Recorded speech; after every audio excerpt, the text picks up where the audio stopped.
Alright, hello YouTube. Welcome back to the channel. If you're new here, welcome. If you are a returning viewer, welcome back.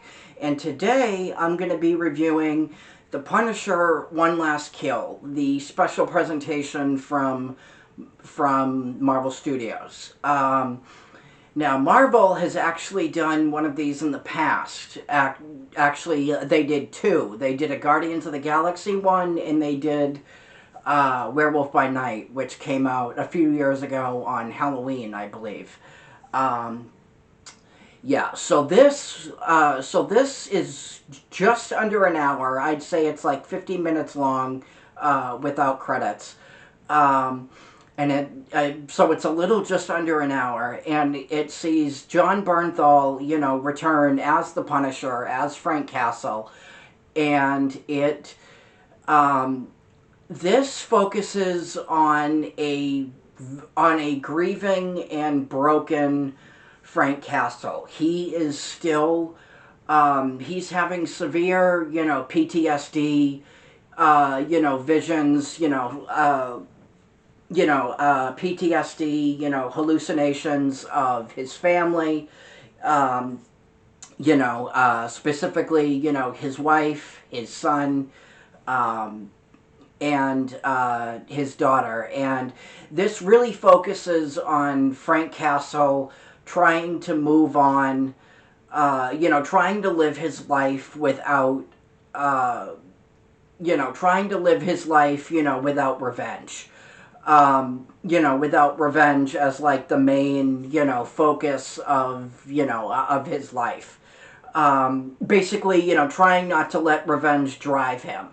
And um, and then but in this we are introduced to Ma Nucci makes her live action debut, um, and and she is, she obviously knows, who the Punisher is, who Frank Castle is. For those of you who are watching this who don't know who Ma Nucci is, Ma Nucci was the main villain in the Punisher miniseries Welcome Back Frank, and followed up by the sequel Ma Nucci Resurrected. Um, and she is a major enemy of the Punisher. So she makes her live action debut in this, along with the Nucci crime family. If you have played, if you played the Punisher, video game, back in 2005, or if you read, Welcome Back Frank, you will know who these characters are. Um, so so we meet, Ma Nucci in this, and she basically puts out a bounty for the Punisher. Um, this was this very much felt like an episode of a TV show. It felt very, very, kind of very, very underwhelming, to be honest. I mean, it's well written, it's well acted.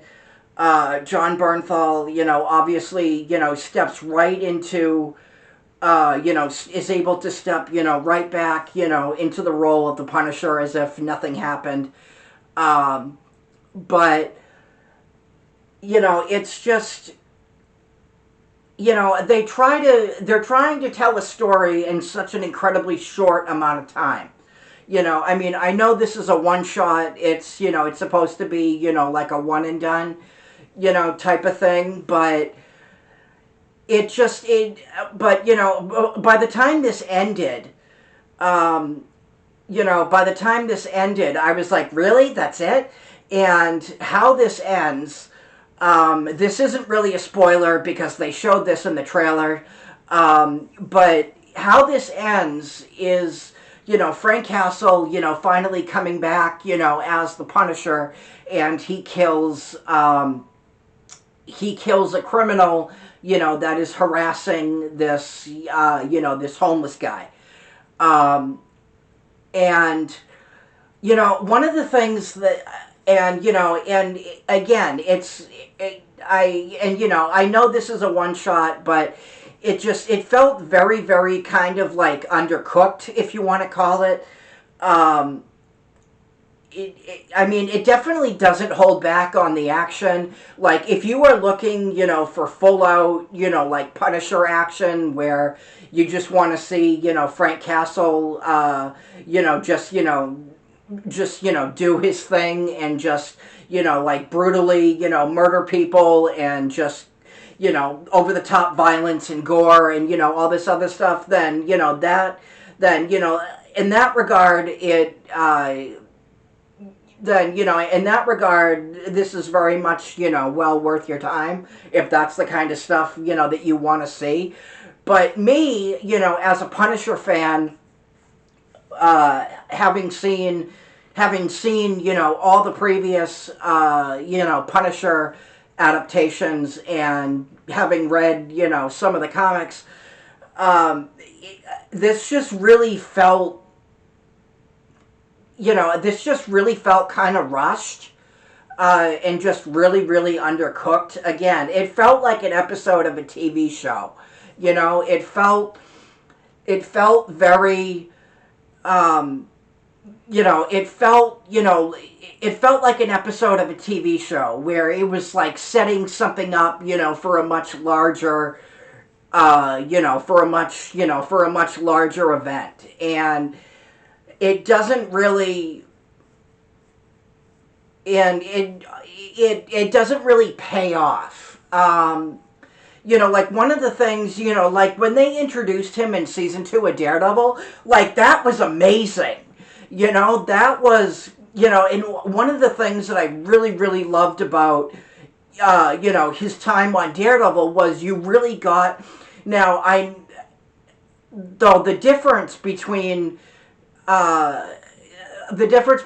this and and Daredevil obviously is one's a TV show, this is a one and done. But one of the things that I loved about his time on Daredevil was we actually got to see the character grow.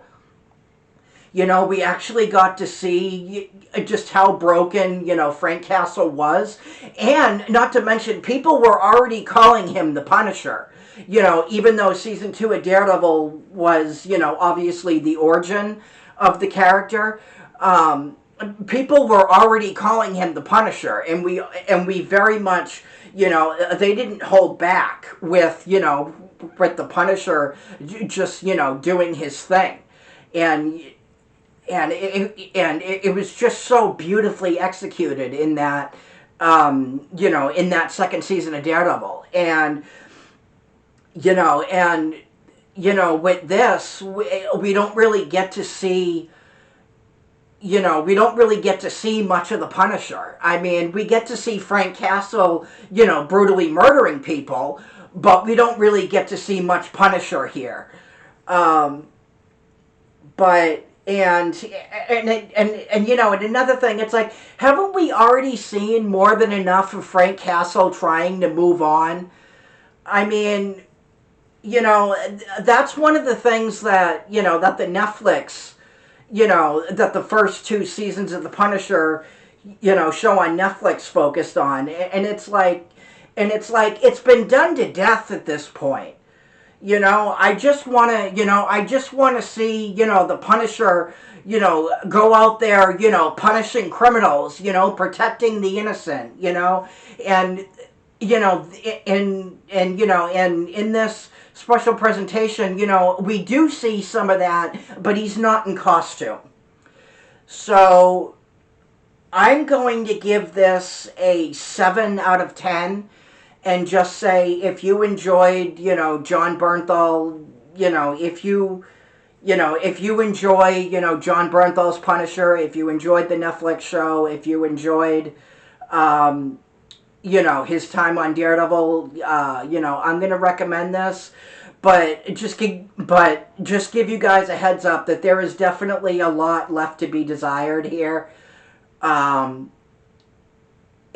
yeah, so yeah, again, 7 out of 10, it's up to you whether you want to watch it, but just, a heads up, there is a lot left to be desired here. So either way, let me know what you guys think. Like, subscribe, hit that notification bell, and I will talk to you guys later. Peace.